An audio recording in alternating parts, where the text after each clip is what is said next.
Today proved that Sir Keir Starmer isn't just incompetent, he's actively dangerous for Britain's national security. Yesterday, the man who I think is a serial liar stood before us and said this. That is why we take the approach that we do. Because it delivers concrete outcomes in the national interest. He said he would always act in Britain's national interest. Well, today, he has just approved the Chinese mega-embassy. This is despite MI5 saying that it will be impossible to eliminate the security risks, despite it being revealed that there are 208 underground rooms, including a chamber directly over the cables that lead to the City of London, and that carry millions of people's personal emails every single day. I think China will obviously use it to spy on us. They've previously hacked all our diplomatic cables. The Chinese are believed to have installed listening devices in British military vehicles. And then, of course, there was the Chinese spy scandal, the case against two men accused of spying for China. Obviously, they deny those allegations, but Sir Keir Starmer was accused of collapsing that case. It will also drive another nail into the coffin of our relationship with President Trump's America. Talking of which, today, President Trump has called Starmer stupid over the Chagos Islands giveaway. He released this statement. Shockingly, our brilliant NATO ally, the United Kingdom, is planning to give away the island of Diego Garcia, the site of the US military base, to Mauritius, and to do so for no reason whatsoever. There is no doubt that China and Russia have noticed this act of total weakness. The UK giving away extremely important land is an act of great stupidity and is another in a very long line of national security reasons why Greenland has to be acquired. Right, well, do you remember when David Lammy said this? If President Trump doesn't like the deal will not go forward. And the reason for that is because we have a shared military and intelligence interest with the United States. And of course, they've got to be happy with the deal or there is no deal. Brace yourselves, because this isn't your average political analysis. This is a total strategic dismantling. Patrick Christys just unleashed a lethal critique of the Starmer administration, delivering a strike so precise it exposes every fracture in the current leadership. We are stripping away the spin to reveal the raw, uncomfortable reality of who is truly holding the reins of power. This is about more than just headlines. It's about the fundamental integrity of the nation. Before we initiate this full-scale breakdown, look at the data. The vast majority of you are witnessing this without being subscribed. Level the playing field by hitting that button and activating notifications right now. Support the mission for unvarnished truth, because the demolition begins immediately. Well then, surely the deal's off, isn't it? Not if you listen to Labour's Darren Jones. Remember, this is the guy that thought everyone coming across on small boats were women and children, despite having eyes and being able to see that isn't the case. But anyway, he's been accused of lying or being misleading on social media after this today. Is the best way to secure the future. I understand that point. I understand where we got to it, and the House of Lords is still with them, and it's still in Parliament. My question to you is a very specific one. Is there no further possibility of backtracking from this position? I'm not entirely sure how I can see that happening, given that the legal treaty has already been signed, and as I say, the legislation is nearly finished. It's the British government's view that for Diego Garcia, that is the best way to protect that. It's a classic case of someone sounding intelligent, but actually, really, obviously being very stupid, because the treaty has not been ratified. Of course we can cancel it. But the ultimate humiliation for Sir Keir Starmer would be this. The rumour this evening is that Trump might just buy the Chagos Islands off Mauritius, meaning that Sir Keir Starmer would have given away a vitally important piece of British sovereign territory for absolutely nothing. I mean, good grief. Only a government that was seriously stupid or seriously compromised by China would behave in this way. Now, one thing is for sure, Sir Keir Starmer is not acting in our national interest. He hasn't done it over Chagos, he hasn't done it over the Chinese mega-embassy, or over illegal immigration, Islamist extremism, the Pakistani rape gangs, the economy. He hasn't acted in our best interest when it comes to our energy bills, the education system, small businesses, farmers, pensioners, pub landlords. Prepare for a relentless exposure of a government in freefall as Patrick Christys executes a scorched earth interrogation of the Westminster elite. Christys has cornered the Starmer administration on a glaring, dual-pronged betrayal. the greenlighting of a massive Chinese diplomatic fortress in London alongside the reckless surrender of the strategic Diego Garcia outpost.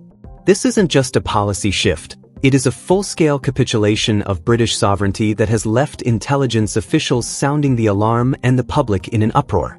While the government hides behind a wall of silence and deflects basic security questions in Parliament, Christys systematically dismantles their defense, exposing a catastrophic pattern of either extreme naivety or total compromise. From the fury of our global allies to the viral explosion of outrage across social media, the message is clear. The promises of national interest have been traded for globalist appeasement.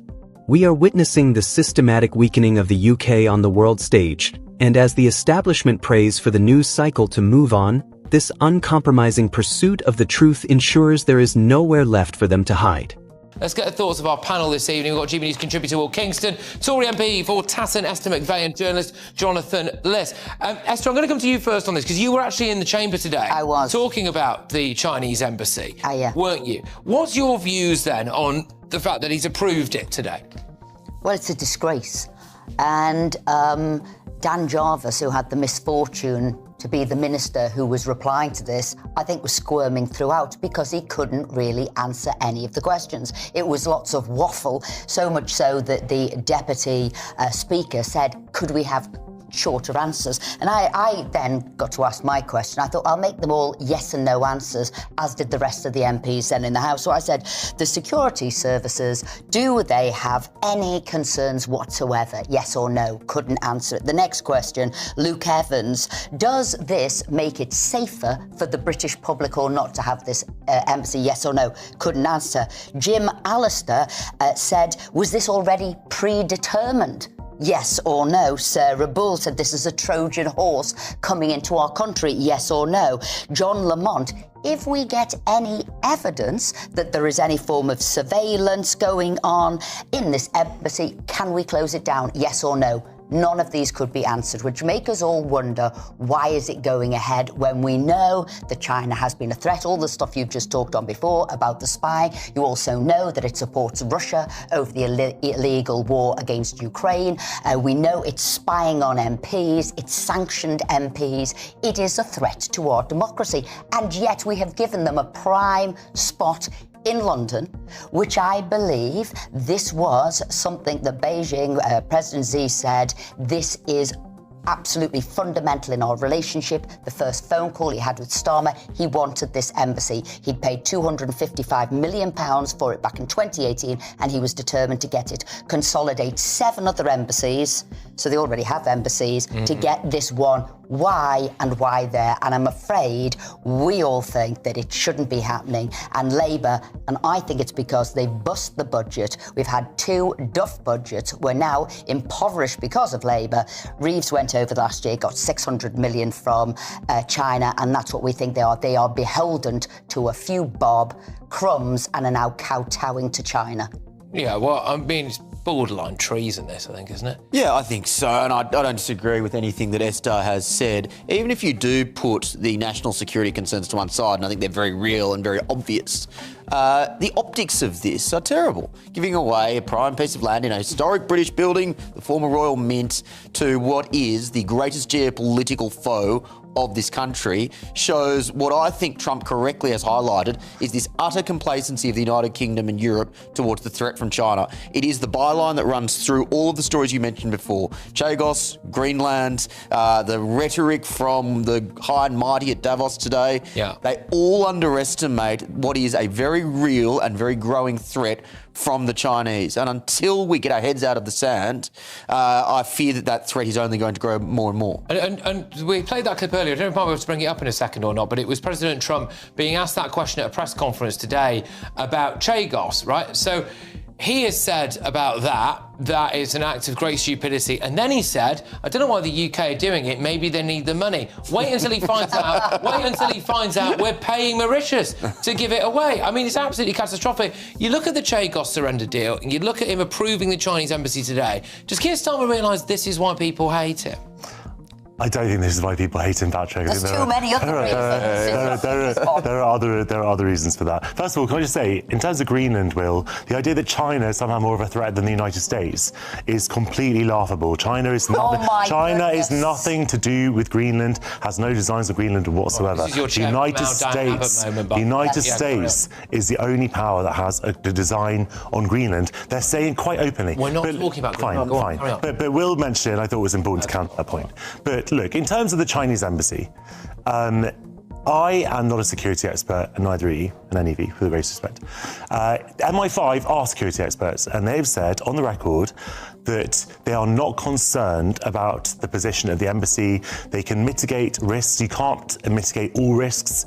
China, let's face it, is going to be surveilling people no matter where their embassy is. So if MI5 is happy with it, then... I don't think they are happy with it. Well, if they're not concerned, but unless they look... That's not true either. And it was wonderful when Sir Julian Lewis, who was the former chairman of the Intelligence and Security Committee, spoke and said mitigating, mitigation, it just covers all things. They are not happy. They're trying to make the best of a bad lot, but they are concerned. And I think for us to pretend that we can, cover any eventuality when we don't know how great the technology is of China. We only know technology today. We don't know it going forward. You don't know what their rooms are going to be used for. No, mitigating as best they can is what they're doing. Look, Esther, but that does not Esther, I have my own... I've said, I have plenty of scepticism about this embassy. If I hadn't sort of read anything that MI5 would have said, I said, on the balance of probabilities, it looks like a bad idea. But I was referring to what MI5 was saying on this particular issue. Do you think that if MI5 had real, very, very serious concerns about this, they would A, have said so to the government, and B, the government would have listened to that and said, we're not going to do it? Because I don't think that Starmer is a traitor, I'm sorry. I don't think that he is glib about national security in the slightest. I think there are many, many concerns about Starmer. That is... He did. We're doing something that no one on this channel seemed to do, Patrick, which is actually to stand up to Trump when he sort of decided to wage economic war. Sorry, he hasn't actually done that, has he? He's not actually threatening any reciprocal trade issues in the tariffs in the saying that for the first time, he said categorically that Trump is wrong about something. Now, did it go far enough? Absolutely not. But he was right to counter it. Hugh Grant in Love Actually. But we can't. Starmer's problem is people could be talking, but he doesn't listen. His intelligence services are giving him advice, just like business people have about the economy and businesses like economists have to Rachel Reeves. They don't listen, and that's why the public as a whole can't stand them. I think what's happening here, right, is that obviously we're being led by international human rights lawyers, Starmer and Hermer, and they know that they're only going to be in politics for a fixed amount of time. And after that amount of time, they're going to go back and crack on doing what they were doing before. And they want to keep their Rolodex of clients happy, don't they, I think? Well, that looks like what they're going to do. It looks like, you're quite right, they've only got a short shelf life, and it's so terrible it's getting shorter, therefore what is their career afterwards? And this will be it. They'll go back to their old clients. Even if there isn't a commercial motivation for them, it goes to show that their priorities are to this sort of global international order ahead of a belief in the nation state that they are meant to put before any other. Or they're just thick. Yeah, mate. They're not. They're not. I think they're not. They're certainly not. They're not. Reality's a lot more sinister than that, and everyone should be watching this very, very closely, because there comes a point where there's a pattern, isn't there, in the way that a prime minister behaves, and you have to start asking serious questions about who he works for.